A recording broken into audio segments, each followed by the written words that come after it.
سماعت کر چکے۔ متقیوں کی تیسری خوبی وَمِمَّا رَزَقْنَاهُمْ يُنْفِقُونَ، ہم نے جو ان کو عطا کیا وہ اس سے خرچ کرتے ہیں۔ کس سے خرچ کرتے ہیں؟ جو ہم نے ان کو دیا۔ مالک کی کیسی کرم نوازی، خود دے کر عطا کر کے پھر کہتا ہے مجھے قرض دے دو،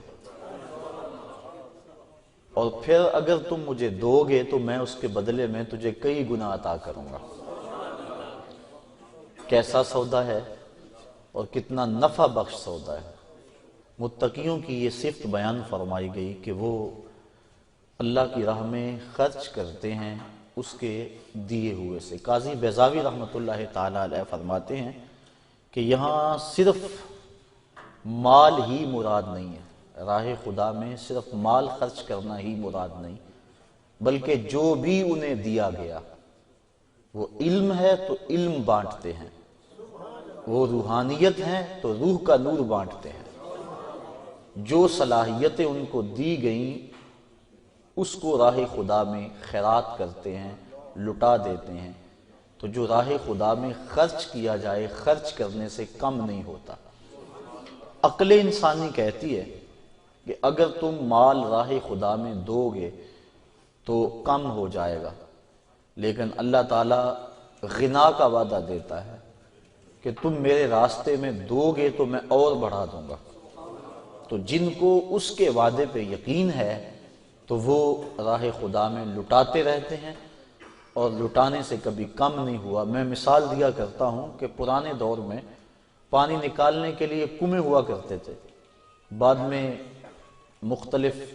ذرائع پانی کو نکالنے کے لیے آ گئے، ہینڈ پمپ آ گئے، ٹیوب ویل آ گئے۔ اب وہ جو پرانے کنویں تھے ان کو کسی نے بند نہیں کیا، لیکن آج اگر کہیں جا کے کوئی کنواں پرانا موجود ہو کسی بستی میں، آپ جا کے دیکھ لیں، ایک تو ان کا پانی بہت گہرا ہے، دوسرا اگر نکالو گے تو متعفن اور بدبودار ہے۔ اس کو کسی نے بند نہیں کیا تو وہ خود بخود پانی رک کیوں گیا اور خود وہ متعفن اور بدبودار کیوں ہو گیا؟ تو جب کنواں اپنا فیض باہر دیتا تھا نیچے سے سوتے پھوٹتے تھے،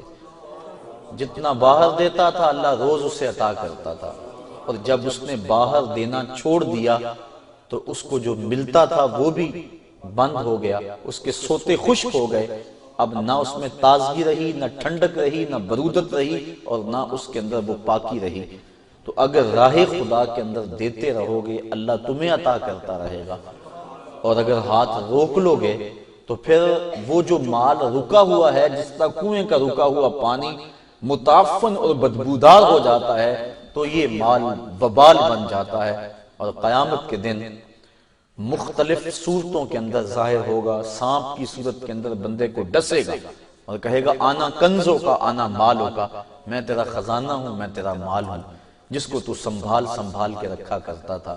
تو کتنے خوش نصیب وہ ہیں جو اپنے مال کو راہ خدا میں غریبوں پر، مسکینوں پر، بیواؤں اور یتیموں پر، دکھیوں اور بیماروں پر، مساجد پر، مدارس دینیہ پر، رفاع عامہ کے کاموں پر، اپنے دکھی بہن بھائیوں کی مدد کے لیے اپنے مال کو خرچ کرتا ہے۔ اللہ تعالیٰ جل شانہ نے اس کے لیے کتنی برکتیں اور رحمتیں رکھی ہیں، اور جب دیا ہوا ہی اسی کا ہے، اپنا تو کچھ تھا ہی نہیں۔ حضرت ابو دہدا رضی اللہ تعالیٰ عنہ ایک صحابی، جب یہ آیت کریمہ نازل ہوئی کہ من ذا الذی یقرض اللہ قرضا حسنا، کون ہے جو اللہ کو قرض حسنا دے، تو وہ حضور کی خدمت میں حاضر ہوئے۔ عرض کی حضور کیا اللہ نے واقعی ہم سے قرض مانگا ہے؟ فرمایا ہاں اللہ نے ہم سے قرض مانگا ہے۔ تو انہوں نے حضور کا ہاتھ پکڑا اور ایک سمت لے کر چل دیے۔ آگے ایک باغ تھا جس میں کھجوروں کے 600 درخت تھے، وہ حضرت ابو دہدا کی ملک تھا، اور اس کے اندر ہی ان کی رہائش تھی، کل اثاثہ اور سرمایہ ان کا وہی باغ تھا۔ تو پھر پوچھا حضور کیا اللہ نے واقعی ہم سے قرض مانگا ہے؟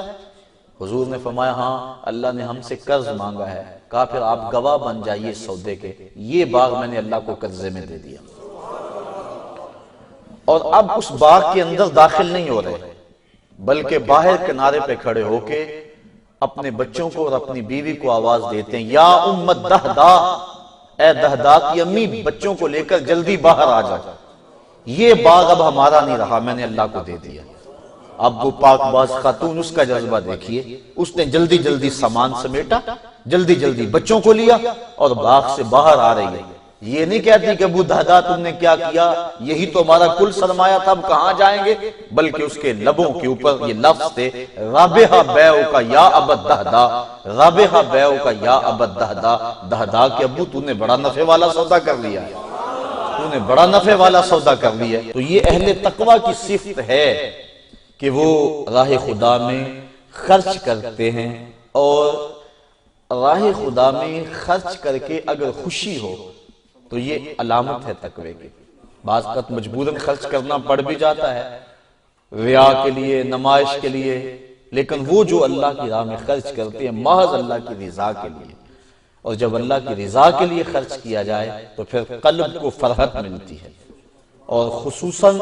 جب انسان پوشیدگی سے خرچ کرتا ہے۔ یہ بات ذہن میں رکھیں، راہ خدا میں پوشیدگی سے خرچ کرنے کا بھی حکم ہے اور اعلانیہ خرچ کرنے کا بھی حکم ہے، لیکن جہاں کسی شخص کی عزت نفس کا سوال ہو وہاں خفیہ خرچ کرنا اعلانیہ خرچ کرنے سے کئی درجے فضیلت رکھتا ہے، اور جہاں ترغیب مقصود ہو وہاں اعلانیہ خرچ کرنا زیادہ فضیلت رکھتا ہے۔ مثال کے طور پہ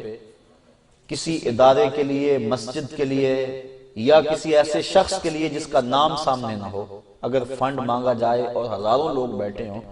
تو ایک بندہ اس نیت سے کہ میں دوں گا اور مجھے دیکھ کر دوسرے بھی ترغیباً دیں گے، تو پھر اس کی نیت ریا کی نہیں ہے، اس کی نیت لوگوں کو ترغیب کی ہے۔ اور حضور علیہ السلام نے غزوے کے لیے، ایک جہاد کے لیے فنڈ مانگا تو ایک صاحب اٹھے اور انہوں نے حضور کی بارگاہ میں اپنی استطاعت کے مطابق مال پیش کیا۔ جب وہ اٹھے تو ان کے دیکھا دیکھی کافی لوگ اٹھے، انہوں نے مال پیش کیا۔ اس موقع پہ حضور نے ارشاد فرمایا، من سنّا فی الاسلام سنتا حسنہ، جس نے اسلام میں اچھا طریقہ رائج کیا تو اس کو اس کا ثواب ملے گا، اور جو اس کو دیکھ کے عمل کرتے ہیں ان کا ثواب بھی ان کو ملنے کے ساتھ ساتھ اس کے نامہ مال میں بھی درج کر دیا جائے گا۔ تو اگر یہ مقصد ہو، لیکن یہاں کسی کی ذات کا مسئلہ ہو، محلے میں کوئی غریب ہے، بیوہ ہے، یتیم ہے، تو اگر ان کو اعلانیہ دیا تو پھر ان کی عزت نفس مجروح ہوگی، اس لیے وہاں حکم یہ ہے کہ وہاں خفیہ دیا جائے۔ آج کل تو رواج بن گیا ہے نا کہ کسی کو عید کے موقع پہ آٹے کا ایک پیکٹ بھی دینا ہوتا ہے تو اخبار نویسوں کو بلایا جاتا ہے، فوٹوگرافر کو، کہ ہماری تصویر کھینچو، اخبار پہ لگے کہ ہم غریب کو دے رہے ہیں۔ غریب کی غربت کا اشتہار لگایا جاتا ہے۔ اللہ کے محبوب علیہ السلام ارشاد فرماتے ہیں، 7 اشخاص ایسے ہیں قیامت کے دن جب کوئی سایہ نہیں ہوگا اللہ انہیں اپنے عرش کا ٹھنڈا سایہ نصیب فرمائے گا۔ ان میں سے ایک شخص فرمایا، رجل تصدق بصدقۃ فاخفاها حتى لا تعلم شمالہ ما تنفق یمینہ، کہ جس آدمی نے صدقہ کیا اور ایسے خفیہ انداز میں کیا کہ دائیں نے خرچ کیا، بائیں ہاتھ کو خبر نہ ہو سکی۔ فرمایا قیامت کے دن جب دھوپ کڑک رہی ہوگی اور کسی کو کوئی سایہ نہیں ملے گا، ان 7 اشخاص میں سے ایک یہ شخص بھی ہے جس کو اللہ اپنے عرش کا ٹھنڈا سایہ نصیب فرمائے گا۔